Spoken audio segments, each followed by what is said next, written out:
माझा जनावरांचा व्यापार आहे आणि जनावरांचा व्यापार म्हटल्यावर मी जेव्हा 42 दिवसाचे कार्य केले आणि त्यानंतर लग्न झाल्यावर जे 11 दिवसाचे आपण त्यागाचे कार्य करतो ते कार्य करत असताना मी पारडीला राहत होतो आणि पारडीचे आपले सेवक सुधीरजी पडोळे इथं उपस्थित आहेत। सासऱ्याकडे राहत होतो मी आणि तिथं गायींचा व्यापार होता माझा। तेव्हा जेव्हा व्यापार चालू केला तेव्हा मी व्यापारी नव्हतो, साधा सेवक होतो। परंतु जेव्हा बळीरामजी ठवकर गुरुजी मार्गदर्शक दहेगाव यांच्याकडे कार्य घ्यायला गेलो तर त्यांनी सांगितलं मग तुम्ही तुमच्या सासऱ्याकडे राहतात, त्यांच्याकडला कुठलाही उसनवार चालणार नाही, तुम्हाला स्वतःच्या खर्चाने ते त्यागाचे कार्य पार पाडावं लागेल। मग मला प्रश्न पडला, त्यावेळेस मी गाडी चालवत होतो टँकर आणि त्या टँकर मध्ये एक गुल्लक ठेवला होता, आपण गल्ला म्हणतो तो गल्ला। ठीक आहे म्हटलं, मी तो गल्ला फोडला आणि तो गल्ला फोडल्यानंतर त्याच्यात पैसे पाहिले तर 3500 रुपये निघाले आणि मग 3500 रुपये निघाले। गुरुजीकडून वापस जेव्हा यायला निघलो आम्ही तर गुरुजी म्हणतात तुम्हाला स्वखर्चाने कार्य घडवावे लागेल। तर रोड मध्ये एक गंडा पडलेला मिळाला, सायकलने जात होतो पती पत्नी दोघे। गंडा पडला मिळाला, पत्नीला म्हटलं सायकल थांबवली, म्हटलं खाली उतर, काहून म्हणे, म्हटलं इथं एक दंडा पडला आहे तो उचल। काय करू म्हणे या दंड्याचा, परमेश्वराची कृपा, म्हटलं तू उचल, आपण घरी घेऊन जाऊ। मग तिथून आम्ही घरी आलो आणि त्या दंड्याला त्यांच्याकडे सासऱ्याकडेच आम्ही लटकवून ठेवला आणि नंतर एक गाय घेतली 3500 रुपयाची आणि त्या गायीच्या दुधातून आम्ही कार्य संपन्न केले। कार्य संपले आणि योगायोग बघा, त्या गायीच्या बाहेर मला काहीच समजत नव्हता। आज या जिल्ह्याचा पुरवठादार आहे मी, म्हणजे जिल्ह्यामध्ये जेवढ्या लोनवर गायी लागतात त्या परमेश्वराच्या कृपेनं तो टेंडर मला मिळाला आणि आज त्या टेंडरचा दिवस असल्यामुळे मला कोंड्याला जावं लागले।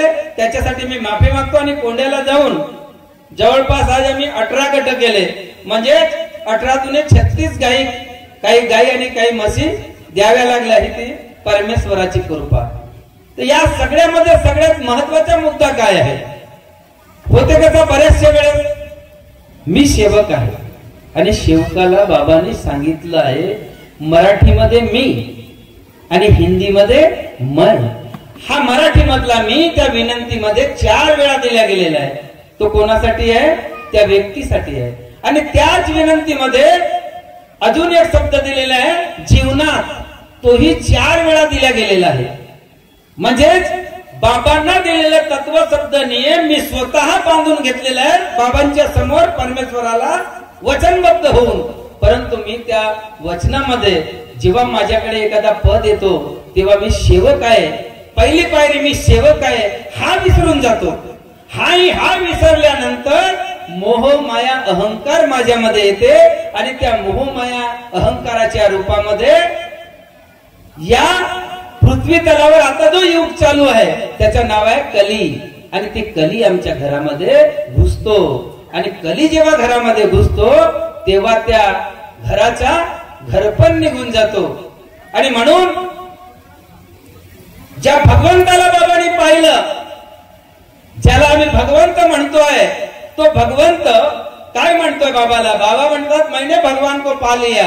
आणि भगवंत काय म्हणतात, हे मानव मैं भगवान नहीं हूं, मैं उस सर्व परमेश्वर का एक सेवक हूं।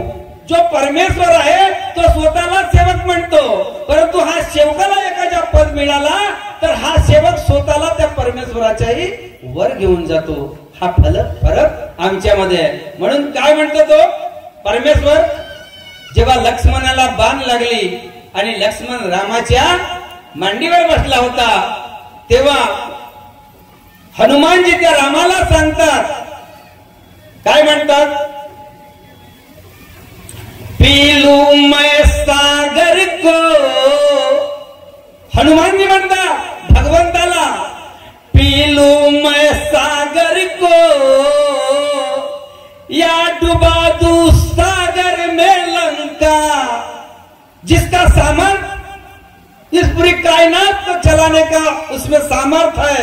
वो खुद भगवान को कहता है, पी लूं मैं सागर को या डुबा दूं सागर में लंका, मच्छर सा मच्छर डालू, मच्छर सा मच्छर डालू, बना जो रावण बलवंता। तो सेवक त्या हनुमान जी त्या भगवंताला सांगतो आहे, यदि आपको सागर का भय होता है तो मैं सागर को या घुट में पी सकता हूँ।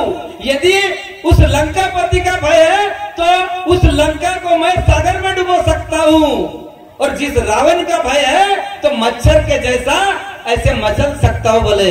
लेकिन किसके दम पर? हनुमान जी कहते हैं किसके दम पर? यह सामर्थ्य मुझ में नहीं है बोले भगवान, यह सब कुछ मैं आपके आदेश के ऊपर कर सकता हूँ। जिस भगवान को हम मानते वो भगवान खुद सेवक बन के कहते हैं, और हमें यदि कोई पद मिला तो हम सेवक ये पद भूल जाते, मैं ये हूँ, मैं वो हूँ, मैं जो कहता हूँ वो तूने करने को होना, यदि तूने ऐसा नहीं किया तो तेरा पद चले जाएगा। कसा परमेश्वर आणि कसे आम्ही सेवक? हो मच्छर सा मचल डालू, बना जो रावण बलवंता, रोम रोम में मेरे, अजी रोम रोम में मेरे आपका निवास है, अजी आपका दास है, आपका ये दास है। तो परमेश्वर भगवंताला सांगतो कि मैं आपका दास हूं और आपकी आज्ञा के बिना कुछ नहीं कर सकता हूं। त्याच्यासाठी आम्हाला सगळ्यात आधी सेवक बनणं गरजेचं आहे, आणि सेवक जर बनलो नाही तर बाकीच्या गोष्टी आपल्याला मिळू शकत नाही।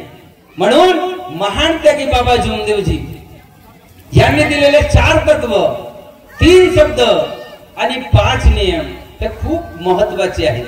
आणि ह्या 4 तत्व, 3 शब्द, 5 नियमाने आपण चाललो, बोललो, वागलो तर आपल्याला दुःख आपल्या घराच्या दरवाज्यातही येऊ शकत नाही। परंतु होतो काय, आम्ही सगळे या सुखाच्या चावडीमध्ये जाताना हे पाहत नाही की 4 तत्व, 3 शब्द, 5 नियम काय म्हणतात आणि आपला व्यवहार काय म्हणतो, मी काय केलं पाहिजे, कसं वागलं पाहिजे, आणि त्याच्यामध्ये आपल्याकडून चुका होत जातात। आणि त्या चुका जेव्हा होतात तेव्हा चुकलं म्हणून दुखलं, चुकलं नाही तर दुखू शकत नाही। आणि म्हणून महत्वाचा मुद्दा आहे आपल्याकडे। बाबांनी काय सांगितलं होतं, माझ्यानंतर मंडळ, बरोबर आहे।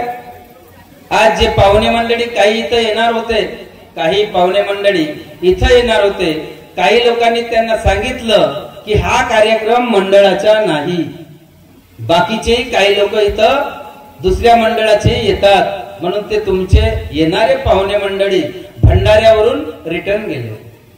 मी म्हटलं मी मंचावर नाही आहे, मी बाहेर आहे। आता बऱ्याचशा लोकांमध्ये कुचंबना होती ह्या गोष्टीच्या, याच्यासाठी होतील का बरेचसे लोक काय म्हणतात इथंही भगवान आहे आणि तिथंही, बरोबर आहे।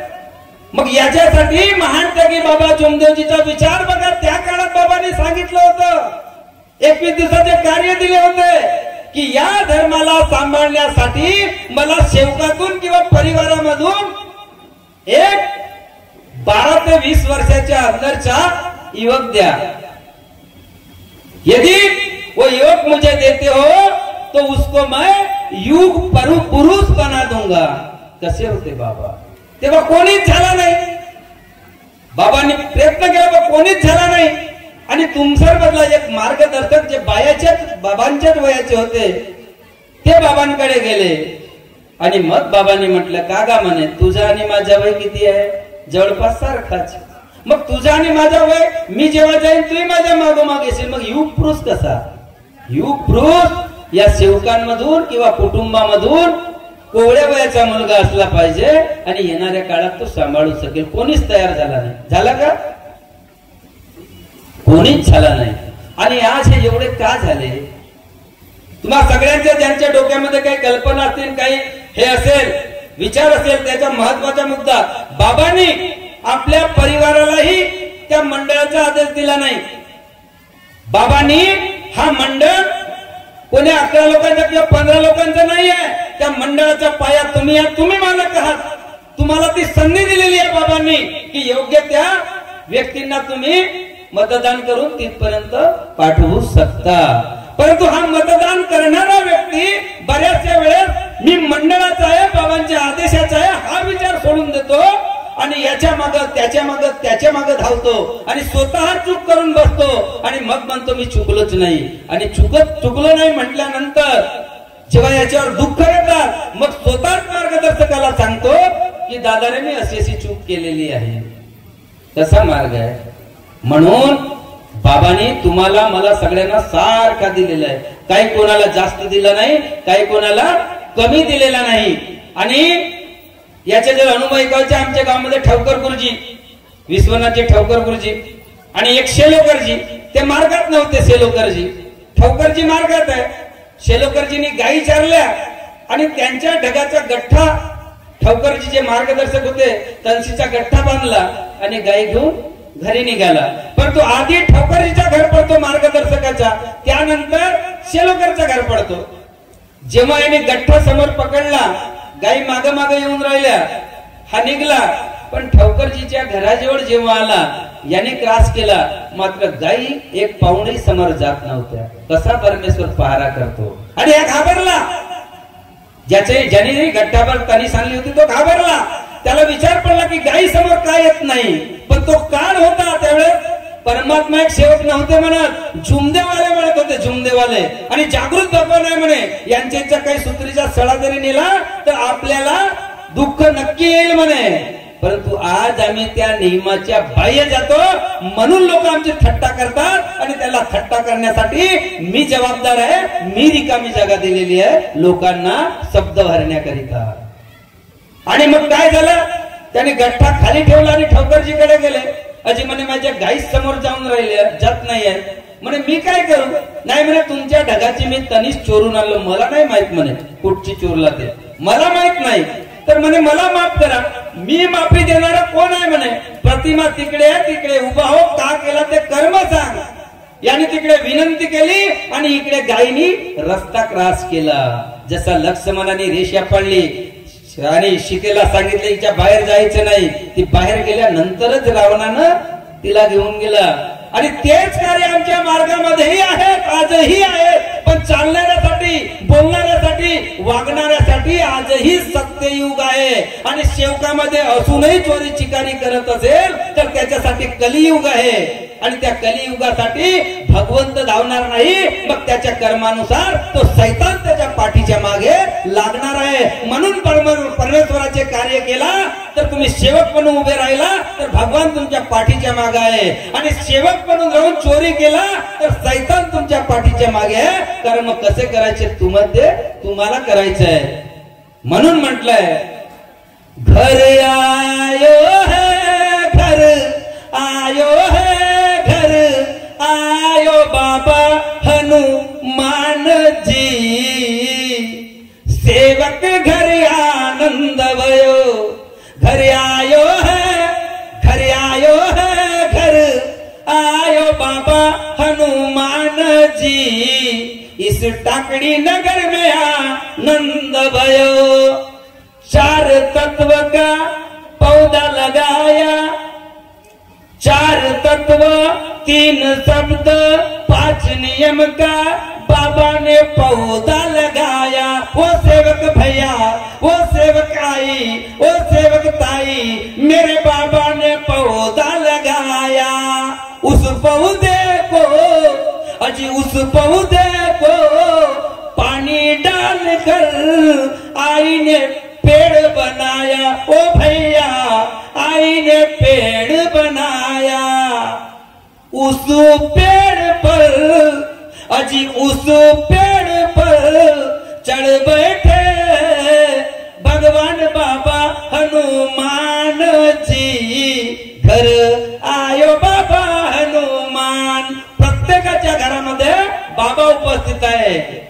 परंतु आमचे कर्म जर दूर गेले तर बाबा दूर जाते आणि अगदी जवळ राहायचे तर काय करते, ज्या दिवशी मार्गात तुम्ही जाता त्या दिवशी तो कार्यकर्ता सांगते की तुझ्याकडे असणारे सगळे देवी देवता आहेत यांच्या तुला विसर्जन करायचे आहे.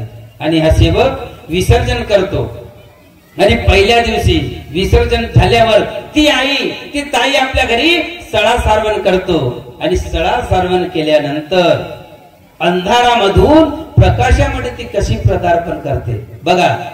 अंधारामधून प्रकाशामध्ये ती कशी येते. त्या दिवशी अंधारातून बाहेर जाण्याकरता प्रकाशमय दिवा, तेलाचा दिवा पहिल्यांदा लावला जाते घरी. खरं की खोटं आहे? आमची आई लावतात पहाटे पहाटे उठून, किंवा आमच्या घरचा भाऊ लावतो. म्हणून काय म्हटलंय, अरे ज्ञानाचा हा दिवा बाबाच्या सेवकानो, हो सेविकानो, बाळ गोपालानो तुम्ही घरोघरी लावा, हो घरोघरी लावा. सेवक सापडला माझ्या संकटात, अजी सेवक सापडला तो जंगलात. सेवक संकटात सापडलेला आहे, जंगलात सापडलेला आहे, पहाडात सापडलेला आहे. त्या ठिकाणी अगरबत्ती नाही, कापूर नाही आणि तीर्थ बनवण्यासाठी पाणीही नाही. आणि इथूनही बाबांनी शॉर्टकट मार्ग काढला आहे. अरे सेवक सापडला माझ्या जंगलात, सेवक सापडला माझ्या संकटात. अन सेवका रे लाव तुझ्या आत्म्याची ज्योत, आणि भगवंत धाविल साक्षांत. मार्गदर्शक नाही आणि कुठला संचालक नाही, अध्यक्ष नाही धावणार. बाबांनी म्हटलं तुझ्या कर्मानी आत्म्यातून परमात्म्याला जर आवाज मारला तर जंगला पहाडातही सावली बनून, तुझ्या शरीराची सावली बनून तुझ्या हाकेवर उभा राहणारा भगवत कृपेचा वाली तो परमेश्वर तुझ्या जवळ दिलेला आहे म्हणे. आणि त्याला सांभाळण्यासाठी फक्त तुला तत्व शब्द नियमाने चालायचं, बोलायचं आणि वागायचं आहे. म्हणून वेळेच्या बंधन असल्यामुळे आपण सगळे एकरूप झालं, एक चित्त, एक लक्ष, एक भगवान. या पद्धतीनं तुम्ही स्वतः चाला, मीही चालीन. परंतु एक गोष्ट मी आवर्जून सांगतोय तुम्हाला, कुठल्याही दुसऱ्या मंडळाचा व्यक्ती तुमच्यामध्ये येत असेल तर बरेचसे लोक म्हणतात की इथेही भगवान आहे तिथेही भगवान आहे. मग भगवान तर तुमच्याकडे 36 कोटी देवांगण होते घरी मार्गात यायच्या आधी, होते की नव्हते? मग तेव्हा आम्ही त्यांचा विसर्जन करून फक्त हनुमानजीची मूर्ती का लावली? या मार्गाचा प्रचारक, सगळ्यात मोठा प्रचारक जर म्हटलं बाबाच्या काळातला तर गरीबदासजी कुंभारे आहेत. आणि गरीबदासजी कुंभारे त्यांच्याकडे 2 डोळ्याची हनुमानजींची प्रतिमा आहे. आपल्याकडे एका डोळ्याची आहे आणि त्यांच्याकडे 2 डोळ्याची आहे. त्या दिवशी आम्ही भगतजी वगैरे त्यांच्याकडे गेलो आणि बऱ्याचशा लोकांना ते घुमवत असतात. नाहीतर विचार करा, गरीबदास कुंभारे कोण आहे म्हणून लोक सेवक पाहायला येतात त्यांचा चेहरा, परंतु त्यांनी स्वतःने बाबांनी टाकलेला विश्वास फक्त अन्यथोच्यामुळे कुठंतरी फरक पडला आणि भगवत कृपा दूर झाली. परंतु लोकांना सांगतात बाबांनी 3 वेळा या 2 डोळ्याच्या प्रतिमेवर फूंक मारली होती आणि ती प्रतिमा माझ्याजवळ आहे असे ते बऱ्याचशा लोकांना सांगतात. आम्ही त्या दिवशी गेलो, उठून बसले. मी म्हटलं मला एका प्रश्नाचे उत्तर पाहिजे. बोला म्हणे काटेकरजी, तुमच्याकडे 2 डोळ्याची प्रतिमा आहे, याच्यातला विषय काय? तर म्हणे बाबांनी मला 3 वेळा फूंक मारून ही प्रतिमा दिली होती. म्हटलं ठीक आहे, पण सोपता भवन मध्ये बाबाच्या हयातीमध्ये बाबांनी सांगितलं की माझे झालेले सेवक मैंने भगवान को एक चित्त, एक लक्ष्य, एक ही भगवंत मानूंगा और एक ही भगवान की प्रतिमा लगाऊंगा, ये वचन दिया. फिर उस समय कहीं राम की प्रतिमा दिख रही है तो कहीं छाती में सीता और राम दिख रहे तो कहीं लक्ष्मण और कुछ दिख रहे. आणि ते बाबांनी बाबांच्या लक्षात आलं की मैंने वचन केवल एक भगवान को दिया, फिर ये प्रतिमा कैसी? आणि त्यांनी विचार केलं आणि काशीला जाऊन तो कॅलेंडरला एका भगवंताचा आणि सगळ्या पुराणे मार्गदर्शकांना सांगितलं की ज्या आगळ्या वेगळ्या प्रतिमा आहेत सोपता भवन मध्ये हवन करू आणि त्या हवनामध्ये या सगळ्या प्रतिमा स्वाहा करून सगळ्यांच्या घरी एका डोळ्याची, एक चित्त, एक लक्ष, एक प्रतिमा असली पाहिजे हे बाबांनी सांगितलं. मग हे मंडळ का मी फक्त मला पैसे कमवायचे असले आणि मला कोणाला हिसाब द्यायचा नसला तर मी माझ्या वैयक्तिक फायद्यासाठी मंडळ तयार करतो आणि तुम्ही सगळे जर त्यांना समर्थन देत असाल तर त्याची हिंमत वाढतो आणि अशा तऱ्हेने एक नाही तर 21 मंडळ तयार होतात. ह्या सगळ्या भूल थापेला बळी पडू नका. आणि ह्या बळी जर पडल्या तर त्याने काय तयार होतं? क्या किया क्या किया क्या किया रे, क्या किया क्या किया क्या किया रे. सेवक बनते बनते बनते तू तो बाबा बन गया रे. अरे माझी कुवत भिकारी होतो, मी सेवक झालो हे खूप काही आहे आणि सेवक बनून राहणे. सेवक आजीवनाचा पद आहे की त्या पदाला रिटायरमेंट नावाची वस्तू नाही. दुसरा पद घेतला तर 5 वर्षात खाली बसाल, पण सेवक जो आहे आज सेवक म्हणून जगाल आणि सेवक म्हणून मराल. एवढेच कार्य कराल एवढी विनंती करतो. मीही करीन एवढीच आपल्यापासून अपेक्षा करतो आणि माझ्या शब्दाला विराम देतो. नमस्कार नमस्कार नमस्कार. धन्यवाद काटेकरजी. अत्यंत छान या ठिकाणी आपण मार्गदर्शन केलं. उशिरा